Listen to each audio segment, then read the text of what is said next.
বিষয়টা হচ্ছে এই সেক্টরে আসার এখানে কিন্তু দেখবেন যে ভালো ভালো উদ্যোক্তা এখানে ম্যাক্সিমাম গুলো দেখবেন যে শিক্ষিত মানুষ কম এই সেক্টরে তো এই সেক্টরে যদি আমাদের বাংলাদেশে অনেক বড় বড় ইয়া আছে ডোনার আছে এবং ভালো ভালো শিল্পপতি আছে তারা কিন্তু এই সেক্টরটাতে কম আসে অন্য সেক্টরে তারা ইনভেস্ট করে তো এখানে দেখবেন যে বাংলাদেশের আমিষের চাহিদাটা পূরণ করতে গেলে এখানে যে সঠিক পর্যবেক্ষণ সঠিকভাবে যে আপনি উৎপাদন করবেন এখানে কিন্তু অনেক বিষয় আছে এখানে তো এখানে একটু শিক্ষিত মানুষের আশাটা আমি মনে করি যে বাঞ্ছনীয় জরুরি। দর্শক আসসালামু আলাইকুম, আপনারা দেশ এবং দেশের বাইরে থেকে যারা আমার ভিডিও প্লে করবেন তাদের প্রতি আন্তরিক শুভেচ্ছা ভালোবাসা জানিয়ে শুরু করছি দিনাজপুর জেলার ঘোড়াঘাট থানা নাসিরাবাদ। এখানে আমার এক পরিচিত ভাই আমিনুল হক তার নাম, উনি দীর্ঘদিন ধরে গরু বাছুরের সাথে সম্পৃক্ত আছে। তা আমি আজকে আসলাম রোজার শেষ প্রান্তে, দেখি উনি কতটা গরু লালন পালন করতেছে এবং কি কি জাতের গরু, সেই গরুগুলোকে উনি কি খাওয়ায় এবং দানাদার খাওয়ার পাশাপাশি উন্নত জাতের কী ধরনের প্রোটিন বা ক্যালসিয়াম জাতীয় খাবার ব্যবহার করে তার মূল তথ্যগুলো তার মুখে শুনে আমি আপনাদেরকে জানাবার চেষ্টা করব। সে পর্যন্ত আপনারা অপেক্ষা করুন। আসসালামু আলাইকুম আমিনুল ভাই, ভালো আছেন? ওয়ালাইকুম আসসালাম ভাই, আছি মাশাআল্লাহ আলহামদুলিল্লাহ। রমজানের শুভেচ্ছা এবং আগাম ঈদের শুভেচ্ছা জানিয়ে শুরু করছে আপনার খামারের প্রতিবেদন।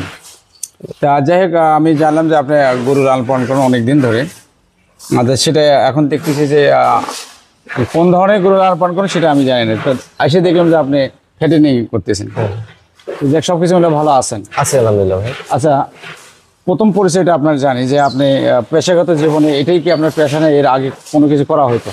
ঠিক, ছাত্র জীবন শেষ করে পড়াশোনা করছি আমি কারবাগিল কলেজে, ওখানে অনার্স মাস্টার্স করে আমি ফার্মাসিউটিক্যালে চাকরি করছি। কতদিন? ওখানে বেশি দিন করি নাই। চাকরি করে পরে আমার চিন্তা ভাবনা আমার বিজনেস করা। হ্যাঁ, আর আমার এই খামারটা ছিল বাড়ির ভিতরে, আমার বড় ভাই করতো।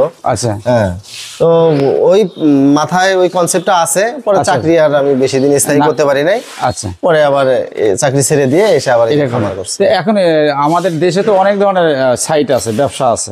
তা আপনি যে এই সেক্টরে আসলেন, এটা তো অনেক কষ্টের কাজ, এই সেক্টরে আসলেন কেন? হ্যাঁ, এটা সুন্দর কথা বলছেন।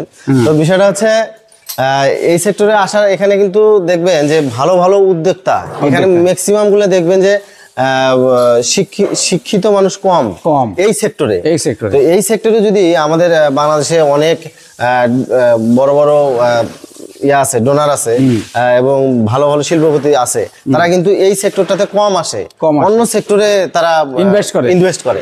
তো এখানে দেখবেন যে বাংলাদেশের আমিষের চাহিদাটা পূরণ করতে গেলে এখানে যে সঠিক পর্যবেক্ষণ সঠিকভাবে যে আপনি উৎপাদন করবেন এখানে কিন্তু অনেক বিষয় আছে এখানে। তো এখানে একটু শিক্ষিত মানুষের আশাটা আমি মনে করি যে বাঞ্ছনীয় জরুরি। আমি অনেক চিন্তা ভাবনা করে এখানে দেখলাম যে না, এখানে এই মাঠ ফাঁকা আছে, এখানে আমি আসলে আমি গেইন করতে পারবো। আচ্ছা, ধন্যবাদ, আপনার কথাগুলো ভালো লাগলো।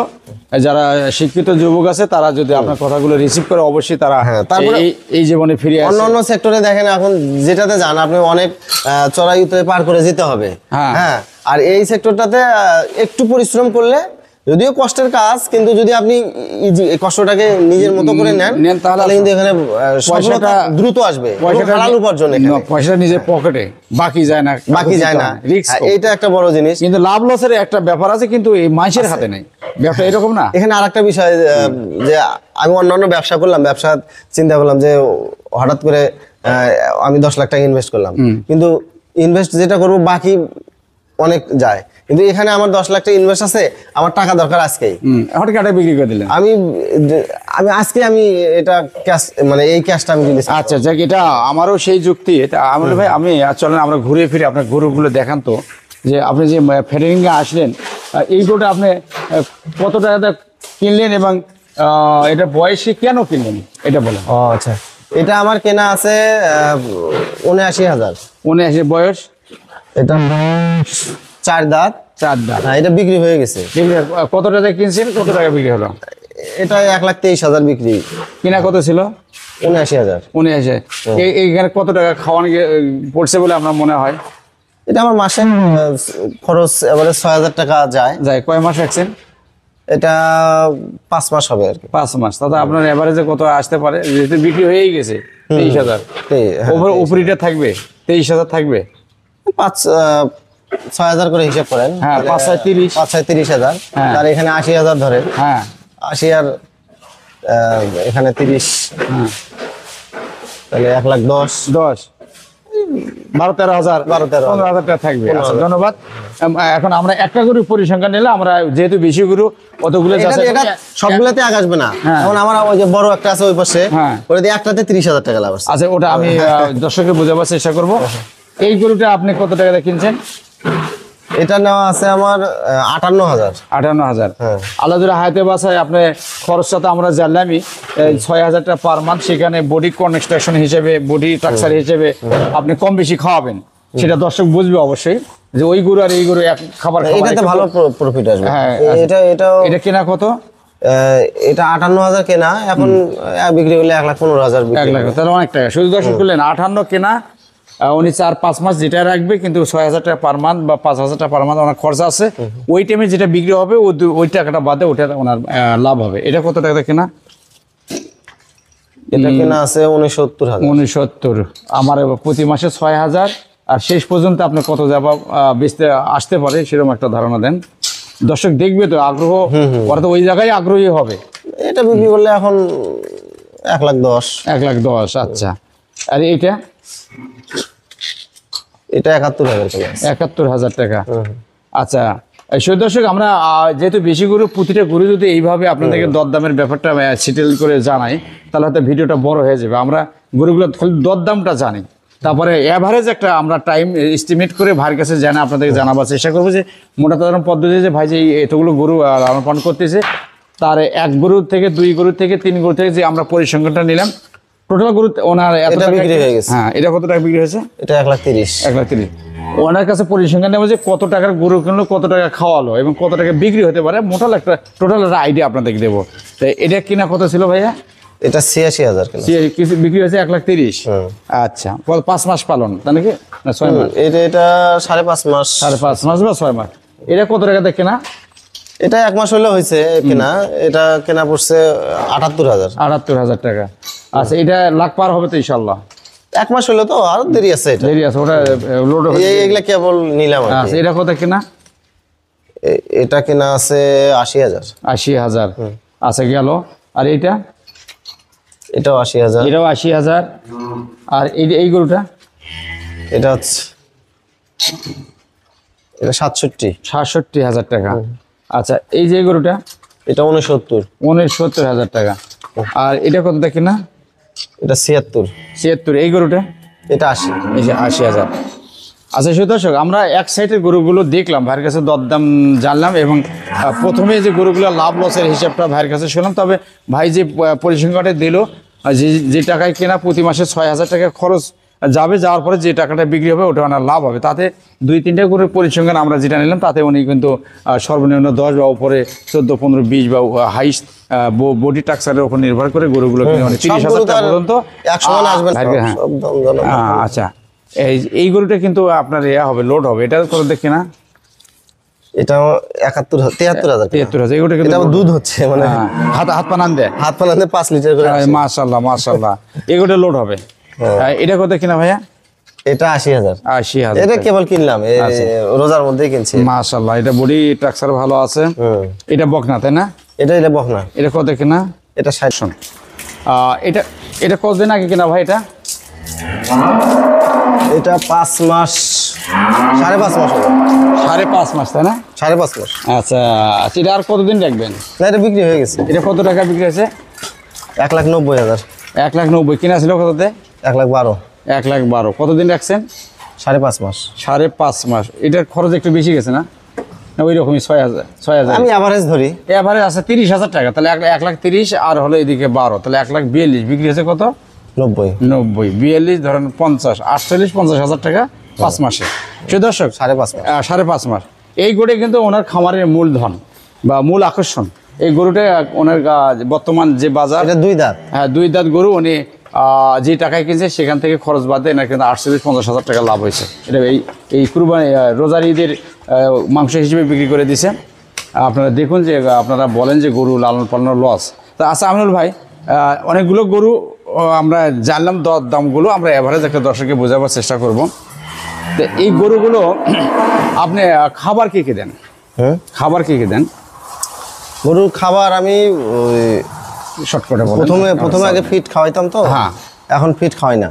মানে এই যে গরু আমি ভুট্টা ধান এগুলো আমি সিজনের সময় কিনে রাখি এগুলাকে আবার ক্রাশ করি, খোল এগুলা ক্রাশ করে নিয়ে আবার যেমন বিভিন্ন ডালের ভুসি, ছোলা, তারপরে ডাবলি, তারপরে খেসারি মসুর, এগুলা আদার্স এগুলা ভুসি 12-13 প্রকার ভুসি দিয়ে এগুলো দিয়ে আবার আমি মানে মিক্সার করে এগুলো আমি খাওয়াই, বাসায় তৈরি করি এগুলো খাওয়া। তাতে কি হয়, বাজার থেকে 8-10 টাকা তো অবশ্যই আপনি সাশ্রয় হয় এবং প্রোটিনটা বেশি পায়। সেই দর্শক, বর্তমান যে বাংলাদেশের খাদ্যদ্রব্যের যে দাম, আজ আমিনুল ভাই যে কথাটা বললো, অনেকজন পুরাতন খামারি শিক্ষিত মানুষ, আমরা যদি একটু খামারকে বাঁচাবার যায় তাহলে কিন্তু এরকম প্রযুক্তিগুলো ব্যবহার আপনারা করতে পারেন বা আমরা করতে পারি।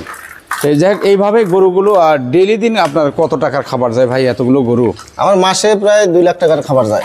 আচ্ছা, মেনটেন করতে। সেই দর্শক, উনি এই গরুগুলো খাবার টাবার সব কিছু মিলে, যেন ওনার একটা লেবার আছে, লেবার কস্ট সব কিছু মিলে, ডাক্তার, চিকিৎসা সব কিছু মিলে ওনার 2 লাখ টাকা প্রতি মাসে ওনার একটা ক্যারিয়ার যায়। আর সব কিছু মিলে যে টাকাটা ওনার যায়, একটা গরু বিক্রি করবে, একটা খরচে পার পিছে উনি একটা আনুমানিক খরচ ফেলায়, যে এই গরুটা আমি এত দিয়ে কিনছি, অত টাকা খরচ গেছে। তখনকার বাজারে যেটা বিক্রি হয় কাঁচামালের মতো, সেটাই তার লাভ। ওনাদের এইরকম না? আচ্ছা, ওইরকমভাবে উনি লাভের আশা করে। তো এখন যেহেতু আপনার একটা শিক্ষিত মানুষ চাকরি ছেড়ে দিয়ে এই ব্যবসা জগতে আসলেন, আমি আশা করব যে আপনি যেন এই ব্যবসা করে সাফল্য অর্জন করেন, এবং আপনার এই ভিডিওগুলো, আপনারা যে এই ভিডিওগুলো আমাদেরকে উপহার দেন বা আমরা যে দর্শককে দেখাই, আপনাদের মতো শিক্ষিত জ্ঞানী গুণের লোকগুলো আর কথাগুলো শুনে এই বেকার সমস্যাগুলো যেন সমাধান হয়, সেটাই আমাদের আশা প্রত্যাশা। তো আমিনুল ভাই, একটা কথা না বলে নয়, যে গরুগুলো এতগুলো গরু মেনটেনেন্স করা তো অনেক কষ্ট, তারপরেও আপনি করে আসছেন, যে শিক্ষিত মানুষ হিসেবে এটা ভালো সাফল্য। কিন্তু গরুগুলো কি রোগ আপনার খামারে আসে বা হয়, বা সেগুলো আপনি কিভাবে মেনটেনেন্স করেন বা কিভাবে? এখানে সচরাচর যেগুলো রোগ কমন, যে রোগটা আপনার এখানে খুরা রোগ হয়, খুরা রোগ, তারপরে লাম্পি স্কিন ডিজিজ LSD, তারপরে এই সর্দি কাশি জ্বর, এখন যে এফিমেরাল ভাইরাস, এফিমেরাল যে জ্বরগুলো, এগুলোই আর কি মূলত সিজনারি হয়। সেটা আপনি কিভাবে তত্ত্বাবধান করেন? আমি ট্রিটমেন্ট করি, প্রাথমিকভাবে শেখা হয়ে গেছে। আমি যুব উন্নয়ন থেকে 3 মাসের ট্রেনিং নিয়েছি, সবচেয়ে বেটার। তারপরে আবার উন্মুক্ত বিশ্ববিদ্যালয়ের আন্ডারে ওটা 6 মাসের একটা কোর্স আছে। আর যেহেতু আপনি 6 মাসের ডিপ্লোমা করছি আমি ওখানে গাইবান্ধাতে, এটা লাইভ স্টকের উপরে। যেহেতু আপনি এই ফাংশনে চাকরি করছেন, সেই হিসেবে অভিজ্ঞতা থাকাই কথা। ট্রিটমেন্টগুলো আমি করি যখন দেখলাম সিভিয়ার পর্যায়ে গেছে, তখন আচ্ছা ভেটেরিনারির উপরে মহলে চলে যান। আর একটা কথা আপনাকে আমি বলে রাখি, যে আমিনুল ভাই, যে এতগুলো গরু, টোটাল কতটা গরু আছে আপনার খামারে বর্তমান? 27টা আছে। 27টা গরু যদি থাকে, তা আপনার একটা মোটামুটি আইডিয়া দিন যে কত টাকা, খালি গরুগুলোই কত টাকা ইনভেস্ট করা আছে আপনার? গরু এভারেজ করেন 27 বা 25। হ্যাঁ, মনে করেন এখন এভারেজ 20-এর ঊর্ধ্বে, 25-এর নিচে। 20-এর ঊর্ধ্বে আছে। 20-এর ঊর্ধ্বে, 25-এর নিচে। এখন প্রতি মাসে যে আবার ব্যয় হয়, এখন আমার প্রতিটা গরু এভারেজ ধরে এখন বিক্রি করলে 1 লাখ টাকা। 1 লাখ টাকা। আচ্ছা, সেই দর্শক, আমি আর খাবারটা পরিদর্শন করে আপনাদের যে তথ্য দিলাম, আমিনুল ভাই একটা শিক্ষিত মানুষ, বা তার যে পূর্ব অভিজ্ঞতাতে যে কথাগুলো বললো, আসলে কিন্তু আমরা যদি একটু চিন্তা ফিকির করে কিছু করি, তাহলে কিন্তু লসের সম্ভাবনা খুব কম। কিন্তু আপনাদেরকে এরকম পুরাতন খামারি ভাইদের কাছে পরামর্শ নিতে হবে, আসতে হবে, দেখতে হবে, বিভিন্ন ইউটিউবের যেটা ভালো তথ্যগুলো যাচাই বাছাই করে যদি আপনারা সঠিকভাবে সিদ্ধান্ত নিয়ে এগিয়ে পারেন, একটু সময় লাগবে, তাহলে কিন্তু আমাদের কিছু করা সম্ভব হবে। তাহলে ভাই, সে প্রসঙ্গে আমরা যে জন্য গ্রামগঞ্জে খুঁজে এই তথ্যগুলো সংগ্রহ করে দেশ এবং দেশের বাড়িতে তরুণ যুবকদের পৌঁছে দিচ্ছি, যারা একবারেই বেকার, নেশাগ্রস্ত, হতাশগ্রস্ত, তাদেরকে কর্মমুখী হওয়ার জন্য, অর্থমুখী হওয়ার জন্য, যে আপনার কিছু পরামর্শ থাকে, আপনি ক্যামেরার সামনে বলেন তো শুনি, তাদের উদ্দেশ্যে কিছু বলেন। এখন এখানে আমি প্রথমে বলবো যে বর্তমান বাংলাদেশে বিজনেস সেক্টর অনেক আছে।